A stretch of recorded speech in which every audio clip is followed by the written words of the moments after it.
So go ahead and turn to the all sound extended service contract.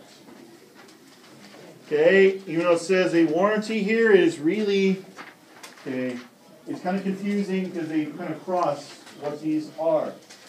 Okay, but, okay, we need to look at, I want to look at what are the, and I opened another, okay.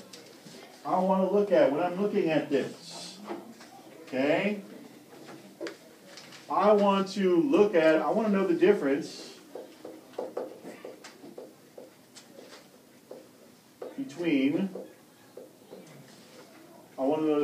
between, between, yes. Come on, board. I guess. The difference between elements and features. Would you close the door, please? Because they're moving my concentration too, and their door should be closed. And this is off. Oh wow, this is really off. What's that? Let me fix that real quick. Calibrate it while you're writing that down. The difference between elements and features. The way to learn this is I'm going to look at it in different documents and going to compare the two. Alright.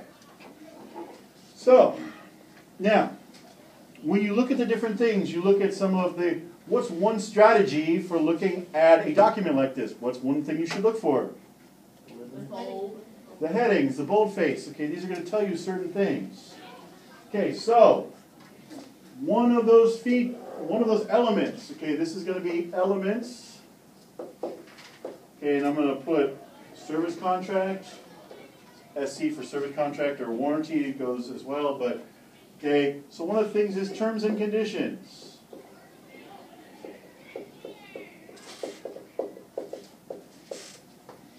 Okay, terms and conditions. Okay.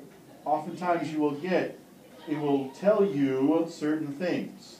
Okay, it may break it into certain parts. These are the terms. This is, okay. In it, you're going to find things like length of time.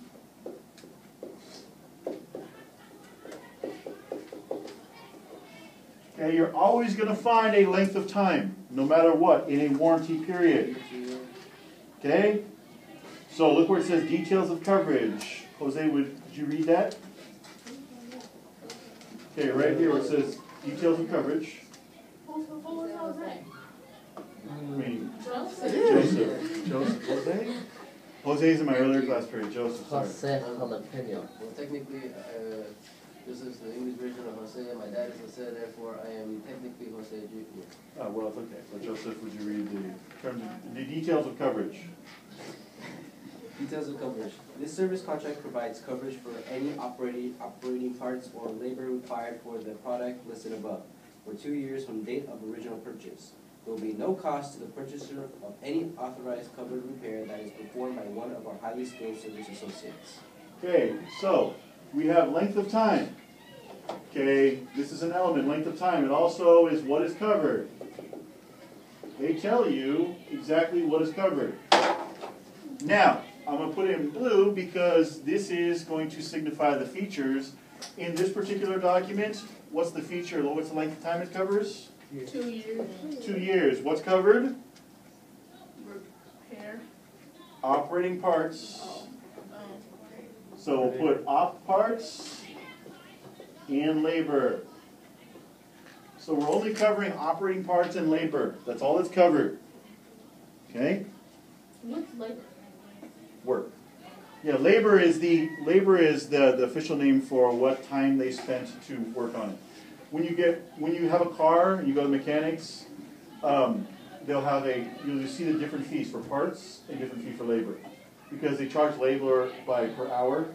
So the parts cost a certain amount, but then they also charge you for the labor of putting those parts in. I know that, but so are they saying they're gonna take time off the warranty for how much time they have to spend working on your product? No, what they are saying is that no, we will cover, for this 2 years, we're going to cover whatever parts need to be replaced based on what the warranty says and any amount of labor we need to do to fix it. So in other words, we're paying the people to fix it. There are people, we're covering that. You don't have to cover that. Oh, okay. Not all warranties cover that.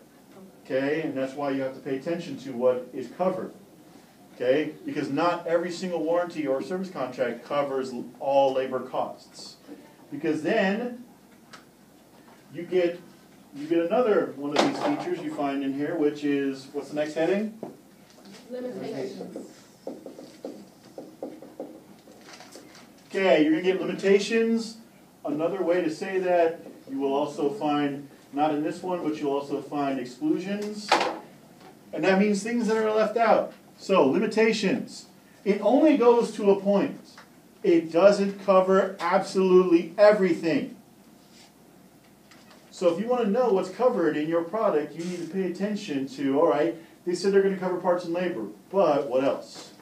Now remember, this product, these warranties, these are designed specifically because legally they have to. If a company, if they didn't have to provide this, if legally they didn't have to provide some sort of, then no company would ever provide this. Okay, it's because laws protect the consumer, and laws require that they have to cover. Now, what they cover and how long they cover is a whole different story. Okay, yes? Why do they do limited time warranties? Like, is that just, like, what is that for? Because they don't want to cover it the whole time? The I don't- law make it limited. They're gonna figure out how long it takes for those things to break down and Right. around that. Pretty much, they're going to try and figure out how long they can, the shortest amount of time they can get away with covering it for before you're on your own. So you'd have to buy another one. Interesting thing, the other example of a warranty we'll look at in a little bit later is an old, like really old school original Xbox warranty. You're going to find out how cheap Microsoft really is in what they don't cover in, yes.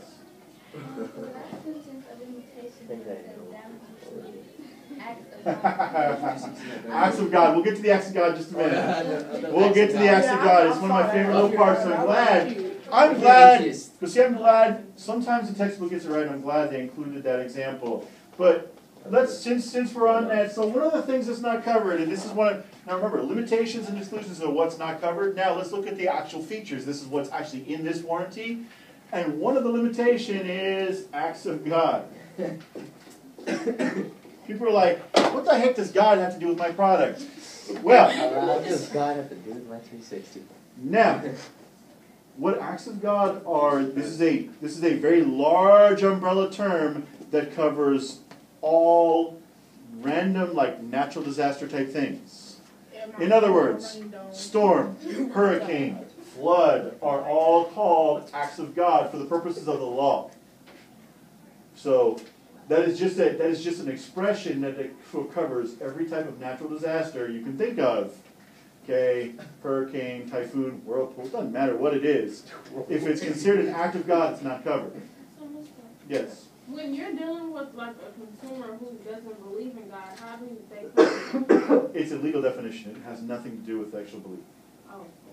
And as a consumer, you can sit there and say, you can sit there and say, well, I don't believe in God, so how does that matter to me? And the thing is, it's not about what you believe. It's a legal definition, and so it's just an expression. It's like a term. So what acts of God actually means is like any natural disaster. It's just a legal term. It's just a legal definition, and that's all it is. It has nothing to do with what you believe or do not believe. Okay? So,